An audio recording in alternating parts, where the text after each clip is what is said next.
In this video, we see the auditor auditing an assembly process with built-in error proofing. This audit directly verifies IATF 16949 Clause 10.2.4 error proofing, which requires documented error proofing methodologies and mandatory testing of devices for simulated failures. The records also need to be maintained. The competencies defined in the Process Approach section of the IATF Auditor Guide are applicable. Observe this video to see if an auditor undertakes an effective audit. Okay, so we've had a look at the machine parameters. Yeah. And on the control plan, it's telling me that you do an assembly operation here. Yeah. Okay. So this is the assembly station, I take it. Yeah. Yes. So the operator places these components onto the panel. Yes. Yeah. It's anti-error panel. Yeah. Okay. Okay. Does it have it? What happens if the operator misses a component in the assembly operation? You can see in the panel, and the machine stops. The machine stops. Stop. You can see the error in the panel. Okay. Yeah. So it says you have an error proofing device. How do you test that? Do you do any tests on the error proof? Yeah.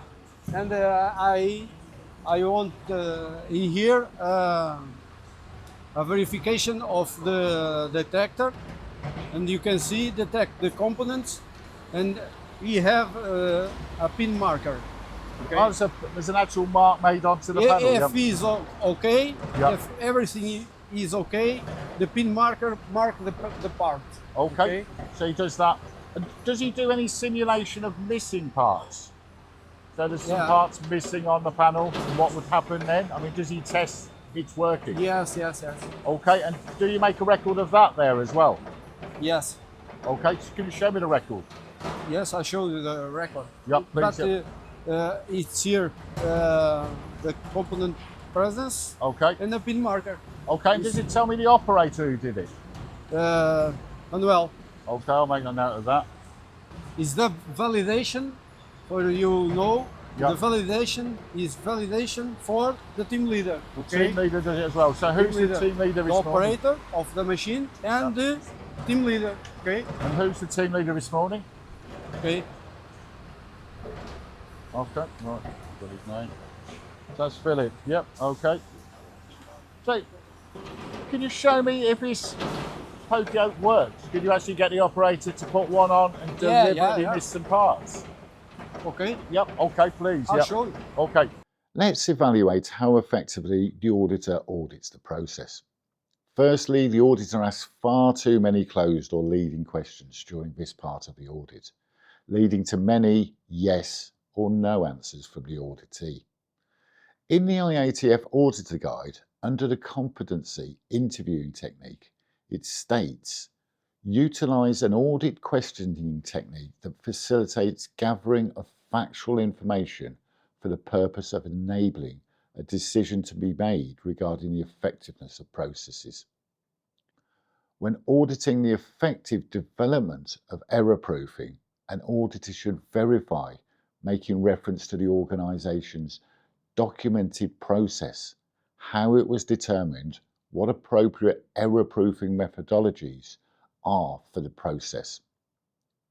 It was evident that the auditor was using the control plan during the audit, but reference should also be made to the process risk analysis as well. Whilst it's good organisations design error-proof processes, auditors should also challenge the organisation on how devices are tested for failure or simulated failure, and how challenge parts when used are identified, controlled, verified and calibrated where feasible. The auditor appeared too focused on reviewing records rather than gaining confidence by observing the process and testing whether the error proofing was working effectively.